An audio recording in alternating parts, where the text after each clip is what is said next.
अस्सलाम वालेकुम फ्रेंड्स, उम्मीद है आप सब लोग खैरियत से होंगे। फ्रेंड्स, आज एक इम्पॉर्टेंट टेक्निक आपसे शेयर करता चलूँ। डॉग साइकोलॉजी की ये टेक्निक है कि जो मैनिपुलेटर होता है आपको इस तरह से भी मैनिपुलेट कर सकता है। जैसे मैंने आपको एक गैस लाइटिंग टेक्निक बताई थी, जिसमें आप किसी को सेल्फ डाउट में जब डालते हैं ना, मैनिपुलेटर किसी को सेल्फ डाउट में डालता है। जैसे गैस लाइटिंग में ये होता है कि जब कोई प्रेजेंटेशन देने के लिए जा रहा है तो आप उसे कहते हैं आज आप बड़े नर्वस लग रहे हैं, तो वो नर्वस अपने आप को फील करना शुरू कर देता कि अच्छा, तो वो वाकई ही नर्वस हो जाता और उसका जो प्रेजेंटेशन का प्रोसेस है वो उसमें भी उतना अच्छा परफॉर्म नहीं कर सकता। तो इसको हम गैस लाइटिंग कहते हैं। अब इसके ऊपर एक नई टेक्निक मैं आपसे शेयर करूं जिसे हम रिवर्स गैस लाइटिंग कहते हैं। ये एक नया अप्रोच है जिससे मैनिपुलेटर आपको मैनिपुलेट करता है। इसमें मैनिपुलेटर करता क्या है? वो ये करता है कि आपकी जो विक्टिम होता है, यानी कि विक्टिम की एक बात से ज़्यादा अग्री करता है। फ़र्ज़ करें एक विक्टिम है, वो कहता है कि जी आपने देखा होगा कुछ लोग ऐसे ही कहते हैं, यानी कि नेगेटिव चीज़ को वो आगे करते हैं। अच्छा, आपके ख्याल में मैं नर्वस नहीं लग रहा आज?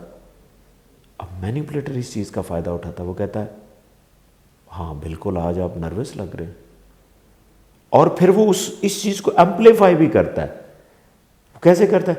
अच्छा, मैं भी कहूँ आज आप में वो एनर्जी नहीं दिख रही, जैसे आप पहले दिखते थे आप वैसे दिख नहीं रहे।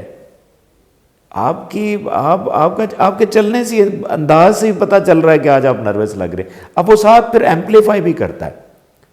जब वो एम्पलीफाई होता है तो वो सेल्फ डाउट में चला जाता है। अब उस चीज़ में सोचने, उसी चीज़ पे फोकस करता है कि मैं नर्वस क्यों लग रहा हूँ। और ज़िंदगी में याद रखें, आप जिस फिनोमेना के ऊपर ज़्यादा फोकस करते हैं वो फिनोमेना इंक्रीज़ होता है, वो नर्वसनेस इंक्रीज़ होगी।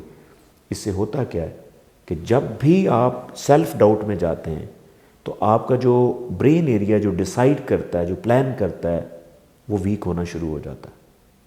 वो वीक इसलिए शुरू होता है कि आपका जो दूसरा ब्रेन एरिया एमेगडाला वो एक्टिव हो जाता है, जिसकी वजह से आप नर्वस लग रहे होते हैं। अब होता है क्या है कि जब आपका डिसाइड करने वाला ब्रेन एरिया काम नहीं कर रहा होता तो उस टाइम मैनिपुलेटर क्या करता है, जो वो कहेगा वो विक्टिम वही फॉलो कर रहा होता है। वो फिर से करेंगे कि नहीं, अगर आप इससे नर्वसनेस से बचना चाहते हैं तो इनसे हम जाके सीखते हैं, इनसे काम करवाते हैं। अब उसकी जो भी इंटेंशंस होती हैं मैनिपुलेट करने की, क्योंकि उस टाइम उसका दिमाग डिसाइड नहीं कर सकता, तो फिर डिसाइड वो क्या करता है, जो मैनिपुलेटर डिसाइड करवाता है। इसलिए मेरी एक इम्पॉर्टेंट लाइन अक्सर मैं कहता हूँ कि जब आप डिसाइड नहीं ना कर पाते, या आप डिसीजन नहीं लेते, या फैसला नहीं कर सकते, तो आपकी जगह को फिर और फैसला करता है। तो वो हो सकता है आपके लिए ज़रूरी नहीं अच्छा हो। अब यहाँ पे जो रिवर्स गैस लाइटिंग यूज़ हो रही है, तो उसमें तो कभी भी मैनिपुलेटर आपके लिए अच्छा नहीं सोचेगा।